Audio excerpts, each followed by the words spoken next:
İzləyicilərimiz bugün sütlaç dadında çox dadlı səhər yeməyi hazırlayırıq. Bunun üçün 1 litr süt götürmüşük, qoz ləkəsidir, stəkanın başı yarımçıq. Pesok götürmüşük, 1 qaşıq kimi yağ, 6 yumurta. İlk öncə pesokumuzu əridirik. Sütümüzü qazana tökdük, yumurtalarımızı da sındırıb atırıq və bir yerdə qarışdırırıq.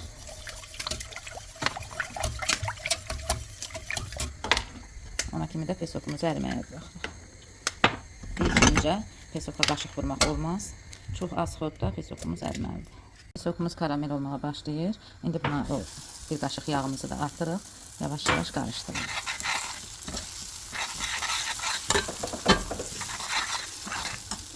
Sütümüz də yumurta ilə qaynamağa başladı.